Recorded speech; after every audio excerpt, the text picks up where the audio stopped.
Well, because I have the hearing aids now, I can hear television and watch it and enjoy it. And I couldn't do that at all before.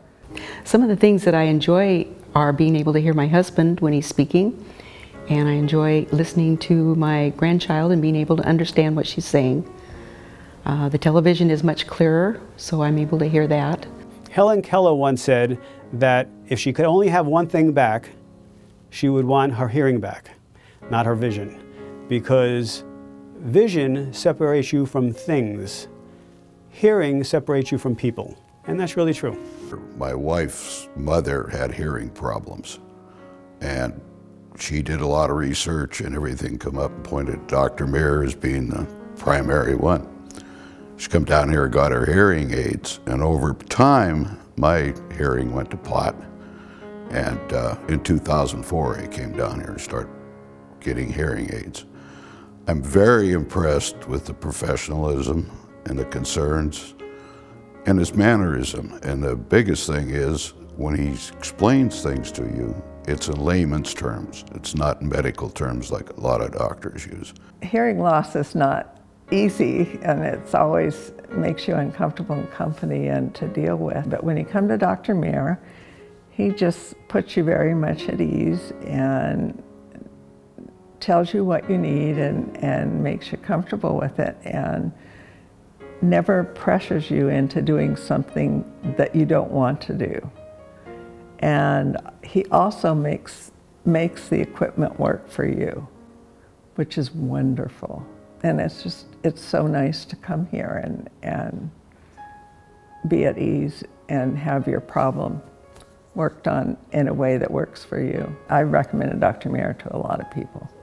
Well, I think someone coming to see Dr. Meir can feel assured that he will treat that person like it was a family member, and that he will be very thorough in his evaluation, very honest in his recommendations. He has state-of-the-art office, and he has passion as well as experience in providing audiology services to his patients. Hearing loss is an interesting issue because, number one, it's invisible. So it doesn't allow people to see that you have a problem. I remember once talking to my son, and my son asked me a question, and I have a hearing loss, and I said, what? And he asked me again, and I said, what again? And he said, never mind. So rather than just getting mad or saying what again, I gave him this little story. I said, David, if I was blind and I was looking for my cane and I couldn't find it, would you help me find it? He said, well, of course I would. I said, if I was crippled and I couldn't get up the stairs, would you help me go up the stairs? He goes, well, of course I would. And I said, well, David, I have a hearing loss and I'm trying to hear what you're saying, so I need your help now. And it is amazing the difference in his attitude when he heard that little story. You know, what can I do? How can I help you? What can I say to help you hear what I'm saying better?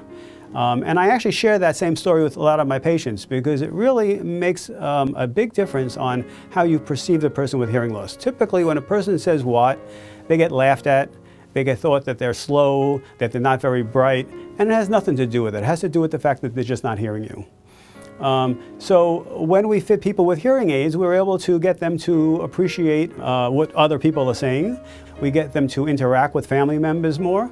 We get them to enjoy when they go to the coffee shop with their buddies or whatever their social lives are involved. They get to enjoy it more. They feel more involved. Well, if someone was having trouble hearing, I'd tell them they're nuts not to get their hearing test. It's not really expensive.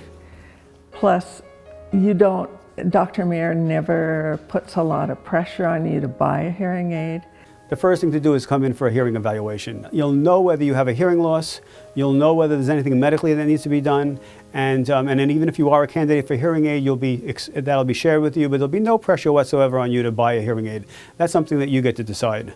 I'm a big fan of no one gets hearing aids until they're ready to get them. Doesn't matter whether your family wants you to get it, or your wife wants you to get it, or your children want you to get it.